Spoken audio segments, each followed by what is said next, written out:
There's this new kind of student popping up on college campuses everywhere. They're calling them studentpreneurs. They're not just cramming for exams. Nope. They're launching businesses right from their dorm rooms.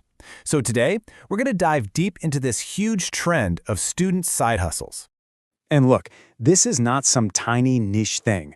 A recent study found that, get this, 67.1% of students are running a side hustle. Let that sink in. That's more than 2/3 of all students, juggling classes, homework, and their own business. But that big number brings up a really important question, right? Is this whole hustle culture empowering a new generation of go-getters? Or is it actually a sign of some serious financial pressure that's hurting their education? Let's get into it. Okay, so first up, let's talk about the promise of the side hustle. You know the vibe I'm talking about. It's the one you see all over business blogs and those online forums for entrepreneurs. It's all about flexibility, creativity, and getting that hands-on experience. A perfect example of this is print on demand.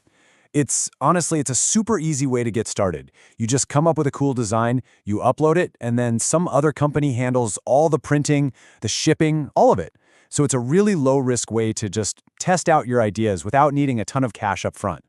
Or hey, what about using the skills you're already building in your classes? I'm talking about things like freelance writing and editing. The market for this is huge. Brands are always looking for help with their content. It's a straight line from your homework to your bank account. And of course, we've got to talk about content monetization. If you're great at making TikToks or YouTube videos or whatever, you can turn that scroll time into a real business with sponsorships and ad money. Plus, you're building your own personal brand while you're at it. It's a win-win. And hey, let's not forget the classic flip. Going bargain hunting at thrift shops and then reselling stuff online for a profit. This one teaches you the absolute basics of business in a super hands-on way. You learn about sourcing, about what people want to buy. It's kind of like a Business 101 class that actually pays you. So, when you look at it this way, the perks are pretty obvious, right?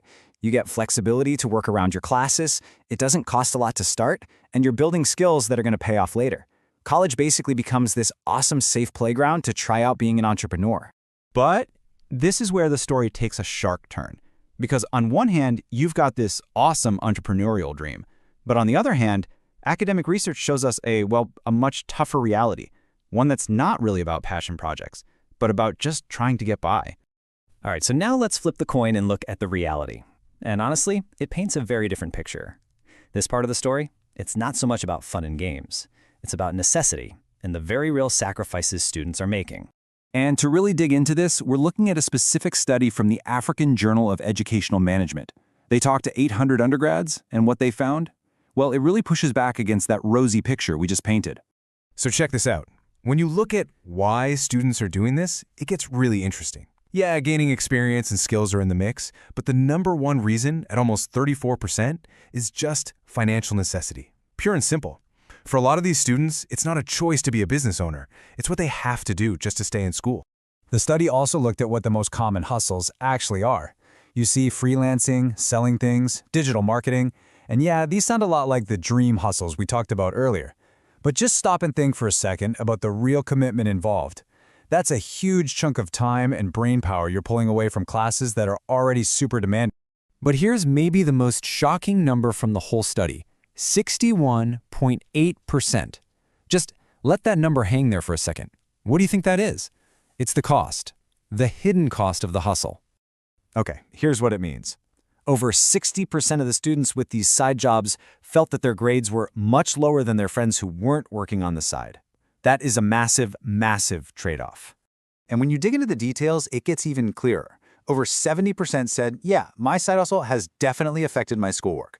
They're talking about having a hard time concentrating in lectures, not having enough time for studying and assignments, and just feeling way more stressed out and tired. It's clear the hustle can take a real toll.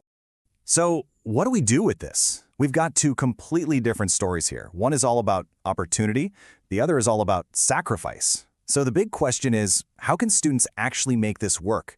Get the good stuff without the bad. Let's take a look at what the advice is. Okay, so if you're determined to do this, the advice from the business side of things is pretty clear. You have to be smart about it. First, figure out what you're good at and what you actually like doing. Then, pick something that realistically fits into your schedule. Be brutally honest with yourself about how much time you have. And then, do your research. Finally, and this is maybe the most important part, start small. Test the waters, get feedback. Don't go trying to build a giant empire from your dorm room on day one.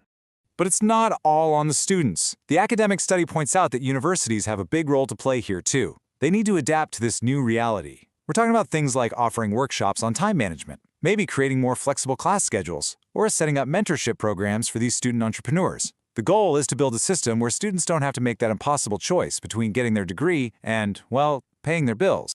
Which really brings us back to the core question of all of this, doesn't it? For students today, is a side hustle a choice or is it a necessity? The answer, of course, is complicated. It's different for every single person. But as that line between being a student and being a worker gets blurrier and blurrier, it's a question that we all, students, teachers, and schools, really need to think about.